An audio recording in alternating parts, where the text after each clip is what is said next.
Hey, thanks for coming back, everybody. This is Cooking for Jeff Part 5.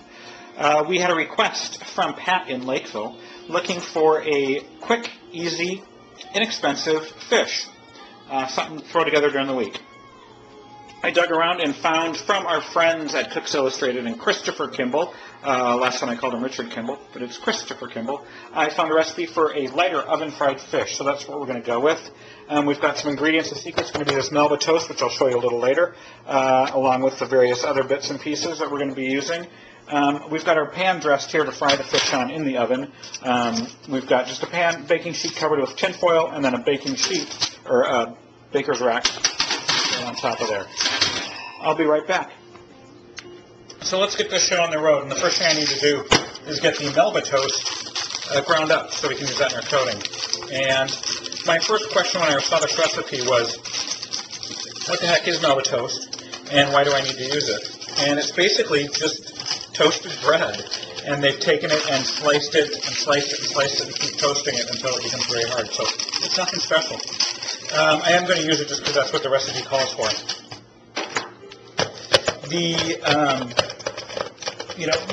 Whenever I start a recipe or do a recipe for the first time, I like to follow the recipe exactly. After that, you can go crazy and you can use any sort of crackers. You can use Ritz crackers or just anything you got in the pantry, saltines for that matter. I'm going to get these word up. I'm going to be right back. All right, so we've got them all ground up, and we want to add 2 tablespoons of vegetable oil. And this is what's going to crisp up in the oven and make it look like and taste like you fried it in a big old pan of oil.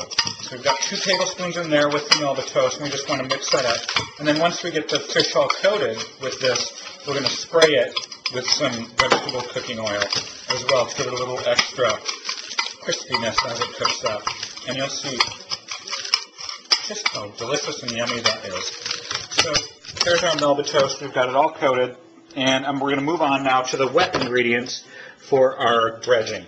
I'm going to pull out my other tray. And we want to get 3 large egg whites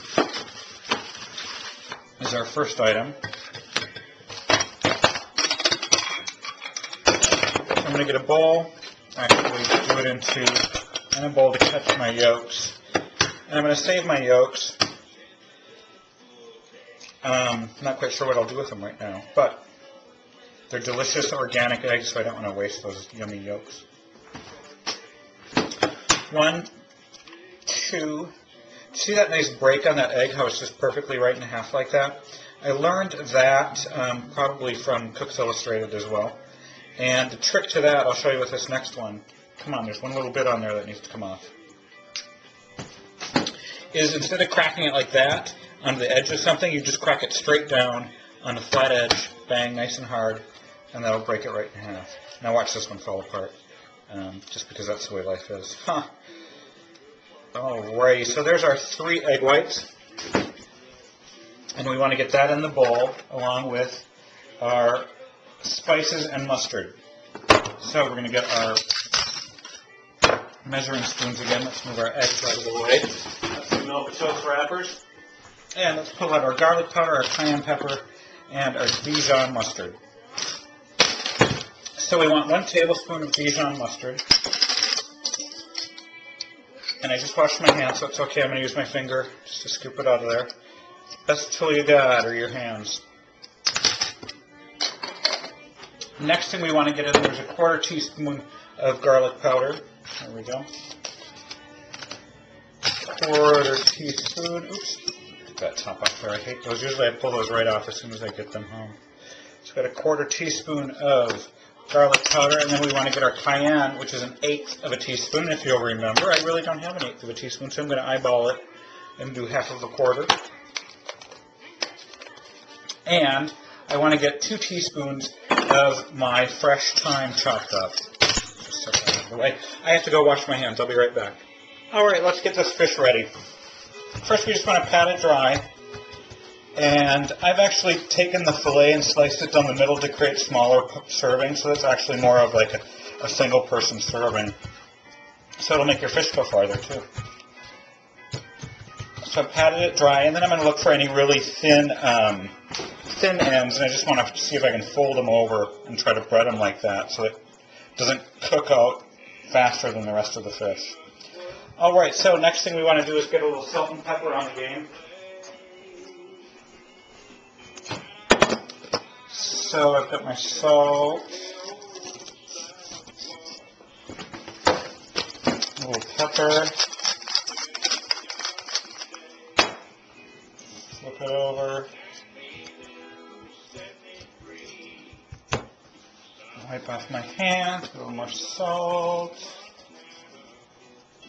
a little more pepper, and then we're going to start the dredging, one fish at a time, one fillet at a time, into our egg mixture that has the thyme, cayenne, garlic powder, egg. What else do we have in there? Oh, the Dijon mustard. All right. So we got that good and coated, and we want to get it into our crumbs, our Melba crumbs. We want to push on it a little bit to make sure they stick on.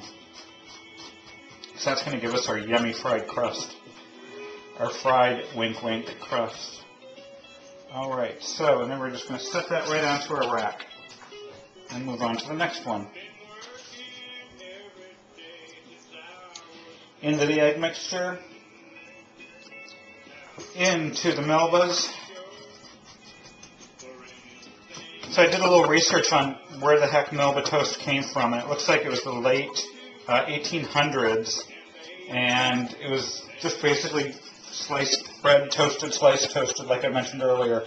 And there was a woman, I believe she was an opera singer of some sort, or something like that, a performer, was staying at a hotel of a gentleman whose name I don't recall.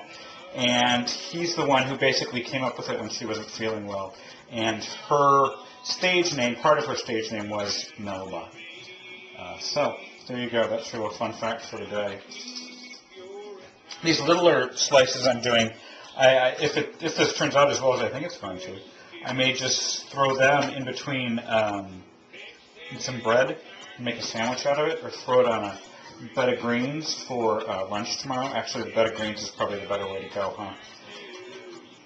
Not that there's anything wrong with bread. I love bread, but get the vegetables where I can. All right, so I need to rinse off my hands, and then we're going to let those sit for a little while. And sorry I'm screaming, but I don't want to touch the camera with my eggy hands.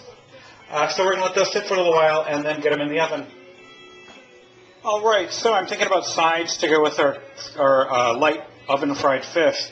And generally I would put a mound of mashed potatoes on the plate, bang, and the fish right on top, and yum. Is there anything better? But I'm trying to be a little more healthful, so I've got some broccoli. I've got some cauliflower cut up, and I'm going to basically just steam them in my handy-dandy little steamer here until they're super, super soft. And I'm going to mash them as I would a potato with some butter, some delicious Kerrygold Irish butter, and that's going to be our replacement. And we're going to serve our fish, our mashed cauliflower, along with a little whole wheat bread and side salad, and I think we'll rock and roll. So I'm going to get this in the steamer, and once that starts to get soft, then I'm going to start to think about throwing my fish together, because that's not going to take very long at all, just 12 to 15 minutes in the oven. I am going to get the oven preheated, though, and I need to have that at 450. So let me pull that all together, and soon to return.